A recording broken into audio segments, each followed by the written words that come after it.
వచ్చేసింది ఆది శ్రావణం షాపింగ్ అంతటికి అతిపెద్ద కేజీ సేల్ తో పాటు up to 61% off 1+1 offers, combo offers ఇంకా మరెన్నో. CMR shopping mall. Police notification పై నిరుద్యోగులు ఆందోళనకు దిగారు. కేవలం 7437 పోలీసు పోస్టులకే నోటిఫికేషన్ ఇవ్వడంపై తీవ్రంగా మండిపడుతున్నారు.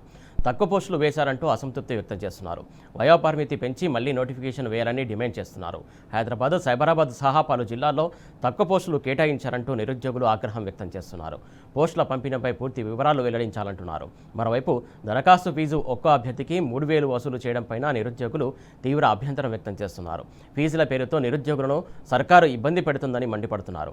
కాంగ్రెస్ అధికారంలోకి వస్తే ఉచిత దరఖాస్తు అవకాశం కల్పిస్తామని ఎన్నికల ముందు మాటిచ్చి ఇప్పుడు పైసలు అడుగుతారా అంటూ నిప్పులు చెరుగుతున్నారు. ప్రజాపాలన అంటే దోచుకోవడమేనా అని సూటిగా రేవంత్ ప్రభుత్వాన్ని ప్రశ్నిస్తున్నారు. వెంటనే దరఖాస్తు ఫీజు తగ్గించాలని, పోస్టుల సంఖ్య పెంచి మళ్లీ నోటిఫికేషన్ ఇవ్వాలని ఉద్యోగార్థులు డిమాండ్ చేస్తున్నారు.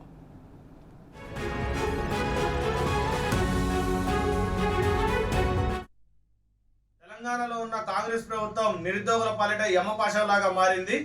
తెలంగాణలో ఉన్న 15 లక్షల మంది కానిస్టేబుల్ అభ్యర్థులు 19,000 ఉద్యోగాలు వేయాలి, అలాగే వయో పరిమితి 36 సంవత్సరాలు పెంచాలని 50 రోజులుగా అరిగోసలు పడుతూ ఉద్యమాలు చేస్తుంటే మేము అడిగినప్పుడల్లా తెలంగాణ బడ్జెట్ లేదు, అలాగే తెలంగాణ అప్పుల పాలైందని చెప్తూ వాళ్ళే విలాసవంతమైన జీవితాలను గడుపుతున్నారు. మేము 19,000 పోస్టులు అడిగితే 7,434 పోస్టులు వేశారు. గత నెల జూలై 29వ తారీఖు ఇవ్వడం జరిగింది. నిన్న దానికి సంబంధించిన విధి విధానాలు ఇస్తూ ఫీజుల అప్లికేషన్లు ఇస్తూ గతంలో 500 ఫీజున్న అప్లికేషన్ ఫీజులను ఇప్పుడు కానిస్టేబుల్కి 1,200 రూపాయలు, ఎస్ఐకి 1,500 ఇలా చేసి ఒక్క పోలీసు అభ్యర్థి అప్లై చేయాలంటే 3,000 రూపాయలు దోచుకుంటున్నారు. గ్రామీణ ప్రాంతంలో ఉన్న గ్రామీణ ప్రాంతం నుంచి వచ్చిన అభ్యర్థులకు ఇంత వేలకు ఫీజులు కట్టాలంటే ఎక్కడి నుంచి కట్టే పరిస్థితి ఉంటుంది అనేది దాన్ని ప్రశ్నిస్తున్నాం మేమందరం కలిసి.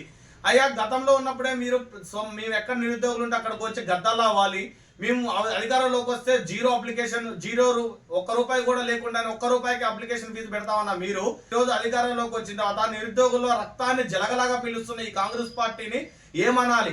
ఆ రోజు మా తరఫున మాట్లాడిన ఈ రోజు ప్రజాప్రతినిధులందరూ ఈ రోజు ఎందుకు ప్రశ్నించట్లేదు? అధికారమే మీకోసం మమ్మల్ని వాడుకున్నారా? 3,000 రూపాయలు ఒక గ్రామీణ ప్రాంత విద్యార్థి అప్లికేషన్ ఫీజులు, జిరాక్సులు, ఇవన్నీ ఎక్కడి దాదాపుగా 5,000 రూపాయలు అవుతున్నాయి. మీకు ఏమైనా సోయున్నదా?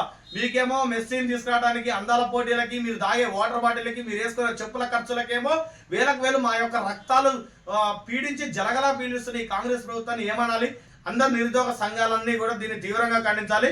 ఎట్టి పరిస్థితుల్లో పెంచిన ఫీజులను తగ్గించి కానిస్టేబుల్కి 100 రూపాయలు, ఎస్ఐకి 100 రూపాయలు మాత్రమే పెట్టాలి. అలాగే ముఖ్యంగా వయో పరిమితి 36 సంవత్సరాలు ఇవ్వకపోతే రాష్ట్ర డీజీపీ ఆఫీసును ముట్టడించే ప్రయత్నం జరుగుతుంది.